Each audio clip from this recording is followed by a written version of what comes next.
figures here in America are almost unimaginable.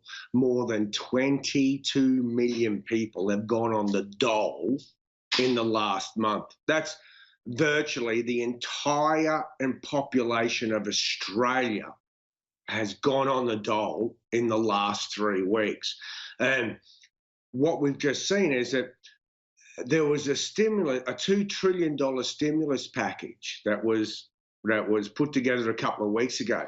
Now, part of that was a loan program for small businesses that was $349 billion in loans for small businesses. Well, guess what? That's already tapped out. That $349 billion that was meant to keep small businesses afloat, that was meant to keep small businesses keeping their employees employed, that's all gone now.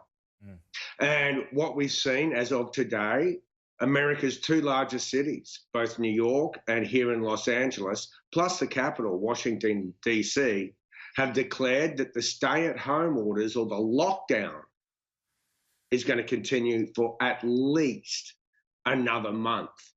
And here in Los Angeles, they've already declared that there's going to be no sporting events, no stadium gatherings, no mass gatherings for at least a year. Now, what we also know is that right now, President Trump has just got off a phone call with all 50 governors of all 50 states, where they were discussing the president's rollout plan and the governor's independent rollout plans. And, constitutionally, President Trump had to do a complete U-turn or a constitutional 180. And he had to admit that, the decisions to reopen the economies do rest with these governors. So, they say that the reopening of this economy is going to be data-driven and not date-driven.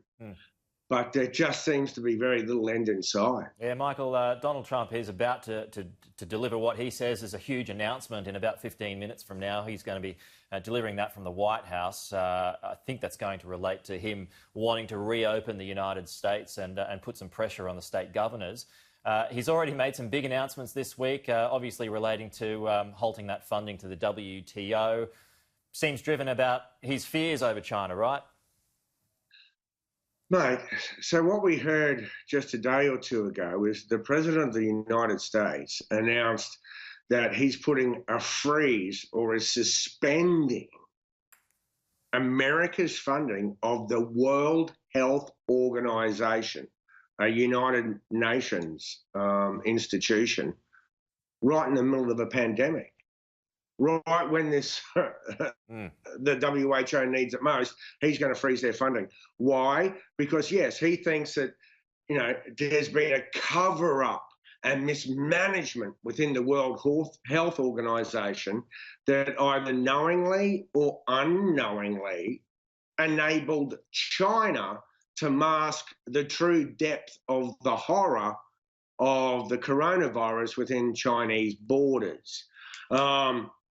Now, some people are saying it's a little bit politically convenient for this to be emerging now, given so many questions about the administration's mishandling of the coronavirus here in the United States. But multiple networks here in America are currently reporting that intelligence agencies are actively investigating whether the coronavirus actually came from a Chinese laboratory in Wuhan. Now, the weight of evidence, as they say, clearly indicates that this was not a bioweapon.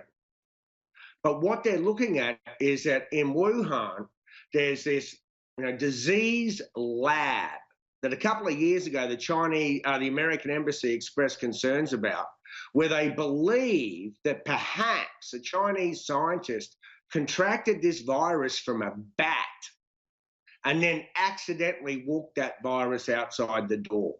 Now, no one yet knows if that's true, but we do know that American intelligence agencies are absolutely looking at that possibility. Yeah.